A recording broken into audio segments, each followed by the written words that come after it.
Bonjour et bienvenue dans la première vidéo semi-scriptée de la chaîne. Du 1er au 30 juin, je me suis fixé un challenge qui était de réaliser un logo par jour selon deux contraintes. La première, une contrainte de thème, et la deuxième, une contrainte de style. Je devais réfléchir à un logo à créer dans la journée. Évidemment, ce logo devait correspondre au mieux aux critères que j'avais piochés. Les premiers jours ont été très compliqués. J'ai pu constater une évolution entre le premier et le dernier jour sur ma méthode de travail, mon efficacité, mais aussi mes idées. De manière générale, ça a été un challenge qui a été très enrichissant et inspirant, mais aussi très fatigant. C'est la première fois que je m'investis dans un challenge qui me prendra plusieurs heures par jour, et ce même le week-end. J'ai dû temporairement changer mes habitudes. Je me suis levée très tôt le week-end alors que j'aimais prendre le temps de me lever. Je me suis levée plus tôt la semaine pour pouvoir commencer à travailler plus tôt aussi. Fuck le sommeil. Il m'est arrivé de prendre mon petit déjeuner devant l'ordinateur pendant que je travaillais par manque de temps. Il m'est également arrivé de rusher un petit peu mon logo parce que je n'avais pas le temps dans la journée et que je n'avais qu'une petite heure à lui consacrer. Malgré tout, c'est une expérience que je compte refaire l'année prochaine, mais pas en juin, pas quand les beaux jours reviennent. Je suis aussi très contente parce que mon amie Sarah a participé à ce challenge aussi et on a pu se conseiller, se partager nos ressentis. On a aussi pu se motiver quand l'une ou l'autre avait un petit coup de mou. On s'est vu progresser ensemble et partager nos techniques. Bouge ton gros cul feignasse. Ah, j'adore ça.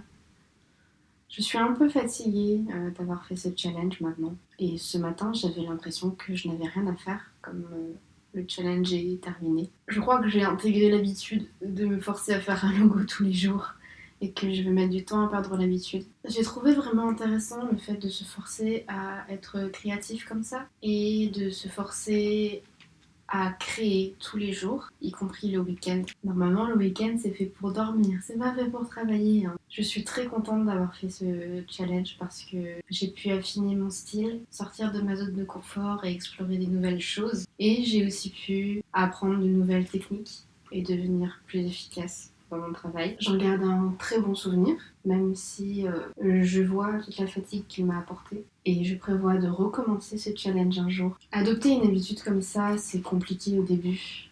Ça prend du temps, ça fait peur, c'est fatigant. Mais au bout de 30 jours, je peux dire que j'ai beaucoup évolué. Déjà dans mes compétences, mais aussi dans ma façon de voir les choses. Le fait d'être tous les jours forcée de créer quelque chose, ça m'a poussée à voir la beauté dans mon tout. Et c'est bien en fait. C'est bien quand tout est beau autour de soi. Et ça a eu un rôle sur ma vision des choses et de l'avenir.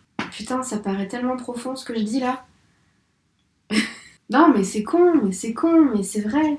C'est vrai. Je peux dire aujourd'hui que chaque jour a été plus créatif que la veille et qu'adopter une routine comme ça sur une courte période m'a été très bénéfique. Sans compter qu'à côté, j'avais un court-métrage en cours et que j'ai dû mêler les deux en même temps. Créativement parlant, mon mois de juin a été très très chargé. Mais mon mois de juillet promet d'être au moins aussi chargé. À partir du 5 juillet, donc ce lundi et ce chaque semaine, je prendrai un des logos que j'ai conçus et je vais créer une marque entière à partir de ce logo. Autrement dit, le challenge n'est pas terminé, il ne fait que commencer et je vais continuer à me surpasser tout l'été. J'ai hâte du prochain challenge parce que je sens qu'il va être au moins aussi compliqué que celui-là, qui va réellement me challenger et je sens qu'il va amener beaucoup de bonnes choses et qui va me donner beaucoup de confiance en moi que j'avais perdu ces dernières années. Je suis impatiente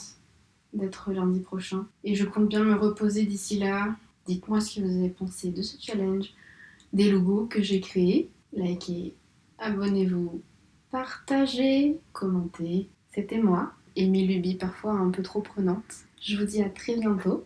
Rendez-vous sur ma page professionnelle pour voir les logos et pour voir le prochain challenge. Et salut! Ouais.